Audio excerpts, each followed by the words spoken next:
ನಾಳೆ ವೆಂಕಟನಾಥ ಸರಸ್ವತಿ ಕಾವೇರಿ ಪಟ್ಟಣಕ್ಕೆ ಹೊರಡ್ತಾರೆ. ಹೊರಡುವಾಗ ಯಾರೂ ಬೇಜಾರು ಮಾಡ್ಕೊಳ್ಳೋದು ಬೇಡ, ನಗ್ನಗ್ತಾ ಕಳಿಸ್ಕೊಡಿ. ಅವ್ರದ್ದು ಹೊಸ ಸಂಸಾರ, ಅದರಿಂದ ನಾನು ಅವ್ರ ಜೊತೆ ಹೋಗ್ತೀನಿ. ಅಲ್ಲೆಲ್ಲ ಹದ ಮಾಡಿ ಮತ್ತೆ ಬರ್ತೀನಿ. ನೋಡು ಗುರುರಾಜ, ನನಗೆ ನೀನು ವೆಂಕಟನಾಥ ಅಂತ ಭೇದ ಭಾವ ಇಲ್ಲ. ನೀವಿಬ್ರು ನನ್ನ 2 ಕಣ್ಣುಗಳು. ನೀವಿಬ್ರು ಚೆನ್ನಾಗಿರ್ಬೇಕು. ನಾನು ಸೀತಕ್ಕ ಇಬ್ಬರು ಮಠ ಸೇರ್ಕೊತೀವಿ. ಗುರುಗಳ ಆಜ್ಞೆ ಆಗಿದೆ. ಅಲ್ಲ ದೊಡ್ಡಪ್ಪ, ನೀವ್ಯಾಕೆ ಈಗಲೇ ಹೋಗಬೇಕು? ನಾವಿಬ್ಬರೇ ಇರ್ತೀವಿ. ನಮ್ಮ ಜೊತೆ ನೀವಾದರೂ ಇರಬಾರ್ದಾ? 2 ತಲೆಮಾರಿನಿಂದಲೂ ನಿಮ್ಗಳ ಜೊತೆಗೇ ಇದ್ದೀವಲ್ಲೋ, ನಮಗೇನು ಸಂಕೋಚವೇ? ನಾನು ಎತ್ತಿ ಆಡಿಸಿ ಬೆಳೆದ ಮಕ್ಕಳು ನೀವು. ನಾನೇ ಹೆತ್ತ ಮಕ್ಕಳಿದ್ದಿದ್ರು ಕೊಡಲಾರ್ದಷ್ಟು ಪ್ರೀತಿನ ನೀವುಗಳು ನನಗೆ ಕೊಟ್ಟಿದ್ದೀರ. ಈ ಜನ್ಮಕ್ಕೆ ಇಷ್ಟು ಸಾಕಪ್ಪ.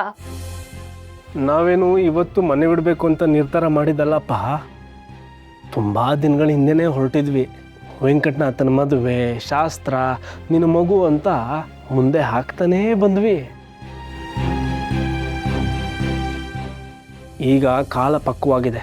ರಾಮಕೃಷ್ಣ ಅಂತ ದೇವ್ರ ಧ್ಯಾನ ಮಾಡಿ ಬದುಕಿಗೆ ಕೊನೆ ಹಾಡೋಕ್ಕೆ ಆ ಭಗವಂತನೇ ಅವಕಾಶ ಮಾಡಿಕೊಟ್ಟಿದ್ದಾನೆ. ದಯವಿಟ್ಟು ತಡಿಬೇಡ್ರಪ್ಪ. ಹೌದಪ್ಪ ಗುರುರಾಜ, ಅವ್ರ ಕೊನೆ ಆಸೆಗೆ ಅಡ್ಡಿ ಮಾಡೋದು ಬೇಡ. ಇಷ್ಟು ದಿನ ಈ ಮನೆ ಋಣ ಇದ್ರು.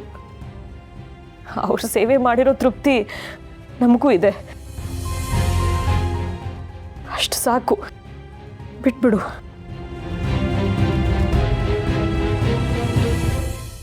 ಅಕ್ಕ, ನಿಮ್ ಬಿಟ್ಟು ಹೇಗಿರೋದು?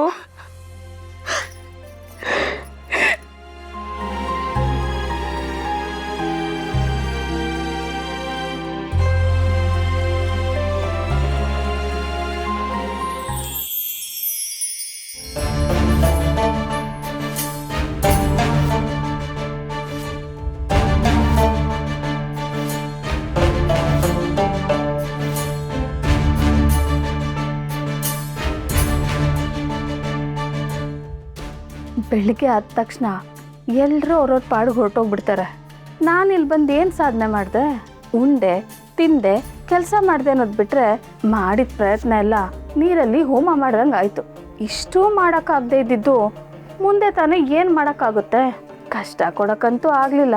ನಷ್ಟನಾದರೂ ಮಾಡಿ ಜಾಗ ಖಾಲಿ ಮಾಡೋದು ವಾಸಿ. ಕೈಗೆ ಸಿಕ್ಕಿದ ಚಿನ್ನ, ಒಡವೆ, ದುಡ್ಡು ಬಾಚ್ಕೊಂಡು ಹೊರಟ್ಬಿಡೋಣ.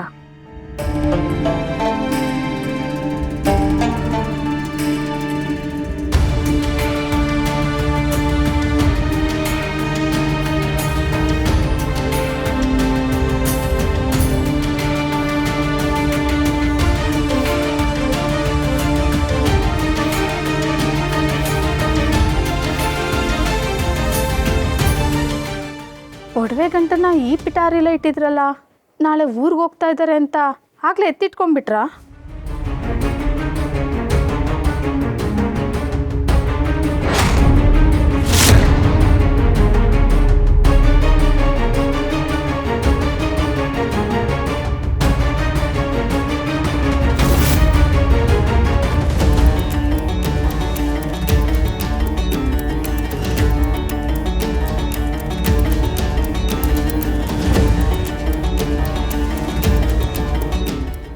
ಇದನ್ನೇ ಅಲ್ವಾ ರಾಧಕ್ಕ ನೀವು ಹುಡುಕ್ತಿದ್ದಿದ್ದು?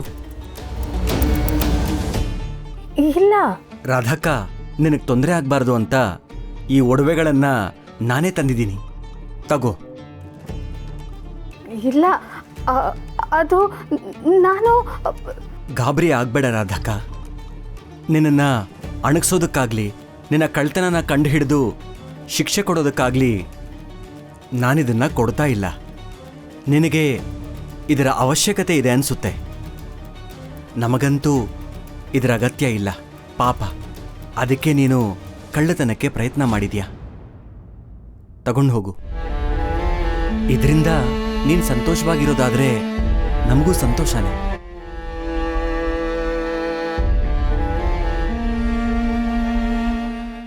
ತಗೋ ರಾಧಕ್ಕ, ಈ ಮನೆಗೆ ಬಂದಾಗ್ಲಿಂದ ನಮಗೆಲ್ಲ ತುಂಬ ಸೇವೆ ಮಾಡಿದೀಯಾ.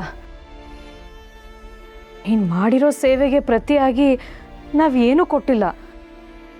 ನೀನಿದನ್ನ ತಗೊಂಡ್ರೆ ನನಗೂ ಸಮಾಧಾನ. ಪ್ರತಿಯೊಬ್ಬರು ದುಡಿಯೋದು ಭವಿಷ್ಯಕ್ಕೆ 4 ದುಡ್ಡು ಕೂಡಿಡಬೇಕು ಅಂತ.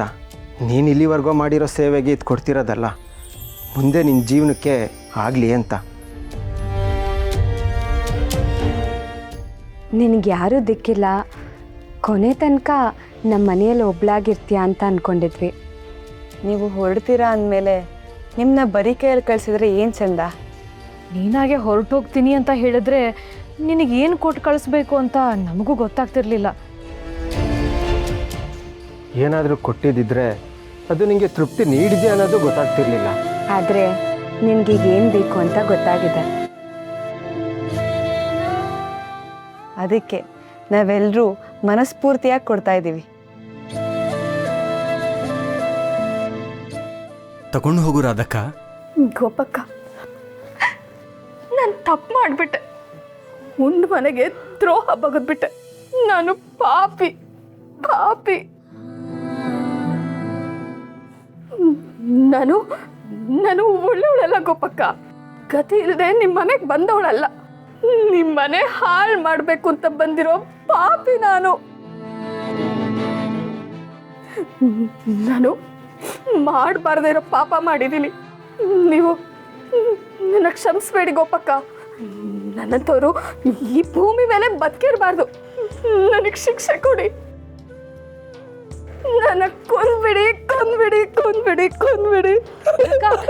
ಅದಕ್ಕೆ ಏನು ಮಾಡ್ತಿದ್ಯಾ? ಬಿಡು.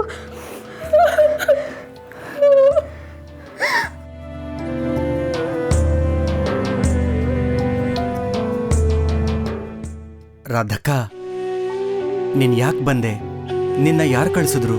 ನೀನು ಬಂದಾಗಿಂದ ಏನೇನು ಮಾಡಿದ್ಯಾ ಎಲ್ಲ ನನಗೆ ಗೊತ್ತು.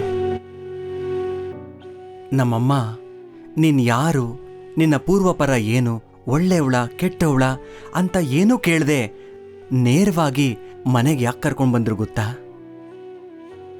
ದಿಕ್ಕಿಲ್ಲದ ಒಬ್ಬ ಹೆಣ್ಮಗಳು ಬೀದಿ ಪಾಲಾಗಬಾರ್ದು ಅನ್ನೋ ಕಾಳಜಿಯಿಂದ. ಕರ್ಕೊಂಡು ಬಂದ ಕ್ಷಣದಿಂದ ಇಲ್ಲಿವರೆಗೂ ಒಂದು ದಿನಾನೂ ನಿನ್ನನ್ನು ನಾವು ಹೊರಗೆ ನೋಡು ಅಂತ ನೋಡಿಲ್ಲ. ಈ ಮನೇಲಿ ಯಾರೂ ನಿನ್ನ ಅನುಮಾನಿಸ್ಲಿಲ್ಲ. ಯಾಕಂದ್ರೆ ಮನುಷ್ಯನನ್ನ ನಂಬಬೇಕು ಅನ್ನೋ ಸಂಸ್ಕಾರ ನಮಗಿದೆ. ಆದರೆ ನೀನು ತಿನ್ನೋ ಅನ್ನದಲ್ಲಿ ವಿಷ ಬೆರೆಸೋ ಪ್ರಯತ್ನ